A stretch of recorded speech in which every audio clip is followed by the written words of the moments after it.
just a thought from you, where you're at, what's your location at, and how it's going physically, and how much are you looking forward to getting back to your team and getting set for July 10th in training camp? Well, I start with the last one. Obviously, I'm really looking forward to it. Miss all the boys, and it's been away. I've been away from them for a long time, so really excited for that. I'm in Prague right now, back home in Czech Republic. I feel pretty good. Been skating twice a week, working out about 5 or 6 times a week, and since I got back to Prague, and plus some other sports, so been really active, moving around, and how you guys all know, I love to play like soccer and tennis, so it's a big part of me, my movement back home, and pretty much leave the house at 10 a.m. and come back for dinner. Thank you. We'll go next to Emily Benjamin. I'm just going to get your mic unmuted, Emily, and then we'll go on ahead. All right, there you are. Go on ahead, Emily. David, just sort of wondering, what your plans are now going forward.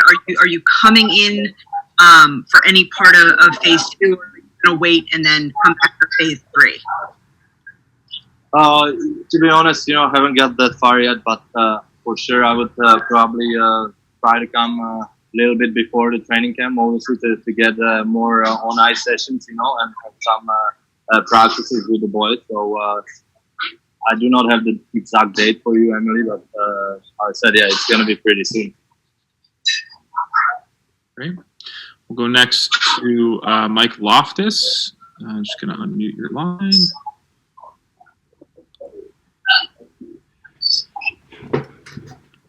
All right, there you go. Go ahead, Mike. Okay. Hey, Pasta, how are you? I'm great, Mike. Thank you. How about you? Excellent. Couldn't be better. Hey, listen, so you say you've been skating twice a week. Have you had anybody to go out there with you, and what kind of stuff have you been able to do when you're on the ice? To be honest, it's a 2-hour ice session. 2-hour ice session, and it's just scrimmage. So you play 1 hour, then the ice get ready, and you play scrimmage for another hour. So to be honest, that's scrimmaging. And I like, do you guys bump into each other and things like that, or? Yeah, I mean it's pretty much about 10 NHLers in the squads. Then we got some players who retired, like Marek Zindicki or Patrick. And, it's pretty good tempo. We do not hit each other, no. Thanks, Pasta. We'll go next to Evan Marinovsky. Evan, your line's open. Go ahead. Hey, David. Thank you for doing this. Yeah. You guys are, going to play at a remote location once the sort of season comes back. How will playing at that remote location impact your pregame routine and warm up and sort of getting ready for games? For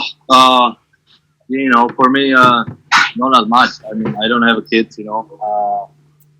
I'm pretty much, I just have a good girlfriend, I'm young. So for me, I don't have many superstitions during game day. So for me, it's going to be just like on the road. Obviously, we're going to be there for a while. So, it's not going to change much for me. I'm just going to think about it like a road game. Great. We'll go next to Connor Ryan. Just going to unmute the mic, Ryan. Connor. All right, go on ahead, Connor. Hey, Pasta. Thanks for doing this. Hope all is well. There's obviously plenty of things you guys have to get used to the rest of the season, but for when the games actually start, and there's probably not going to be any fans in the building, what do you expect that atmosphere to kind of be like, and what effect do you think it might have on players once these games start getting going? Yeah, I mean, playing without fans is definitely going to be something new for everybody, I think, especially the guys who haven't played a hockey game for 20 years without fans like Deno, right? But it's going to be different. I don't know. I'm watching soccer games now, and it's really weird, when you can hear every single player talking on the field. So, I to be honest, I don't even know what to expect, and I'm expecting. Perfect. We'll go next to Joe Haggerty. Go ahead, Joe. Hey, Pasta. Good talking to you. How you We doing? talked not long ago, Joe. Hey, how much are you looking forward to coming back to Boston? What's the first thing you're going to do when you get back to Boston? I don't know, get tested for COVID. I don't know. No. I mean, just probably go and I don't even know. I'm gonna go home to my house and probably go see the boys and practice. It was about a year ago that you guys lost that Game 7 against St. Louis. Just how much is that? Thanks for reminding, Joe. Who else? Sorry, than you. Sorry about that, Pasta. No worries. How much does it burn inside you guys to just get back there and to right that wrong and to win it this time around? Yeah, it's huge motivation. How I said before, the last season was unbelievable experience for me.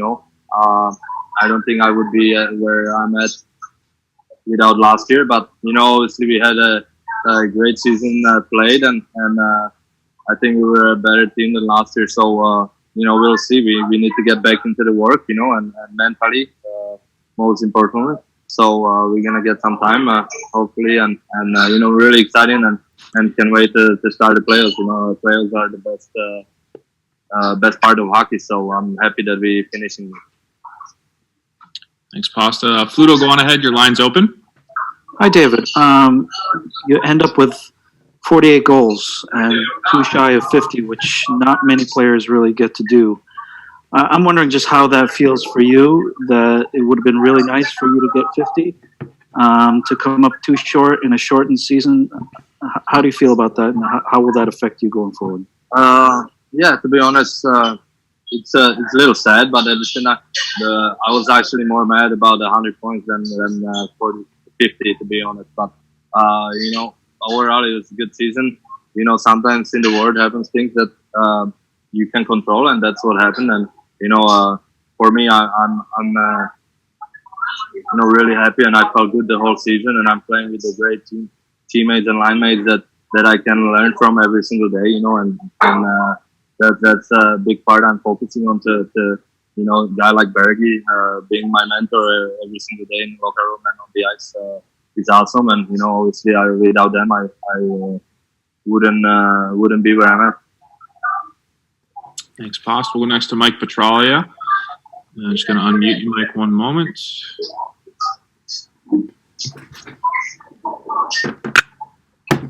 Looks like I got Jimmy Murphy unmuted first. Go ahead, Jimmy, and then we'll go back to you, Mike.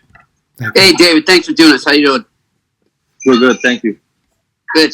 Yeah, was just talking to a friend. We talk about the Hart Trophy right now, and I'm just wondering what it would mean to you about the MVP of the league. For me, it's absolutely no question.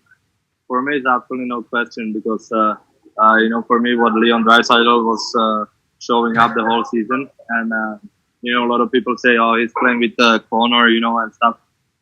Connor was hurt for a month or two, and he bring it up even a level up. So for me, it's absolutely no question. It's gonna be, and it should be Leon Draisaitl because the way he played this year, it's absolutely no question for me. Thanks, man. Thanks, Jimmy. Mike Petralia, go on ahead. All right. Thanks, Brandon. David, thanks for doing this. I hope you're staying safe overseas. Trying to. Good. I wanted to ask you how you're staying in touch with the boys back in Boston and what it will mean to, I know you alluded to this a little bit earlier, but what it will mean to you to actually be in a group setting with them as you get ready to play hockey again.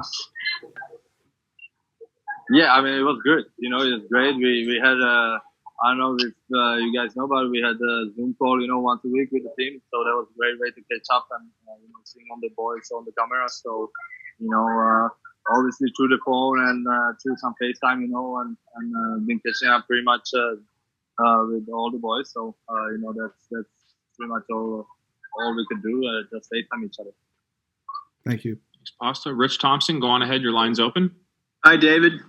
I was wondering, could you just comment on the Bruins power play before the lockdown? And in the short training camp, can you get that power play back up to the efficiency that you had before you guys shut down? You're talking power play? Sorry, I didn't hear. Yeah. Is that a Yeah, priority for in camp? Yeah, I mean, obviously it's going to be a big part of the game, especially after 2.5 months not playing, So every power play is going to be very important. So it's every penalty kill. But yeah, I mean, our power play has been together for probably 2 years now, right? So it's the same group of guys. We've been together for a long time. So I think it shouldn't be a problem, hopefully. But, we will see, I guess. We'll go next to Matt Castle. Matt, your line's open. Go on ahead. Hey, Pasta, you kind of racked up some hardware this season, running the Rocket Richard, and were recently voted Czech Player of the Year. Just wondering what those awards mean to you, and how would you assess your season at this point? Huge honor, obviously, here in Czech, tied, Jaromir Jagr with that. So obviously, huge honor. Rocket, sharing it with Alex or Ovi. I mean, it's same thing, huge honor. Obviously, he's been winning it every single year almost. So, for me to share it with him, it's even more special, and other than that, I have huge respect to these guys, but, at the end of the day, it's an individual trophy, and that's on my main focus. Thanks, Pasta. We'll go back to Mike Loftus. We've time for a few more. Hey, Dave. So I'm sure you know all about the return to play format. You guys have to play those 3 round robin games just to kind of like prove again that you were the best team in the league. What did you think about that? And do you how much difference does it make where you guys get seeded? Just laughing because you said, I'm sure you know about the format. What if I don't? The smartest guy on the team. No, yeah, it's true. No, but what I think about it, nothing pretty much. I mean, it's a great way, to play for seeding again and, get some games under the belt. So, it's, to be honest, I don't really know what to think. I think that the NHL did the best they could, and for us to just go out and play and, hopefully we'll be able to get together and those couple games help us going forward. Thank you, sir. Yes, thank you. Just a reminder to media, if you no longer have a question, go ahead and put your hand down. It looks like we just have 2 hands up right now, so we'll go back to Jimmy Murphy. Hey, David, I just want to ask you, have you been able to obviously pay attention to everything that's been going over here in North America with, the George Floyd murders there and what you thought about your teammates stepping up and speaking out about it? It just tells you how good of a leadership we have, in the room. Both with Berge and they speak up so well, and being in the room every single day with these guys, you're learning. They help you out as a player, but at the same time as a person. And I couldn't be any more happier than I am where I'm at with the leadership I have. Every single year I'm getting better as a person and as a hockey player because of them. Thanks, Pasta. We'll take our final question from Mike Petralia. Go on ahead, Mike. Can you hear me, Pasta? Yes. Okay. David, I'm just curious what you think this layoff has done in terms of your ability to rest up, and what do you think will be the biggest benefit to your game because of the rest once you do return? Well, yeah, just how you said, the biggest benefit probably is that you rest up. You got a little bit time of the rink. Obviously, it's been a little bit longer than everybody wanted, but just so excited to come back, and I can't wait to be playing hockey games again. The situation is what it is, but how biggest benefit is that you come in and you are well rested and spend some time with the family back home or wherever it was. So, and you're excited and healthy.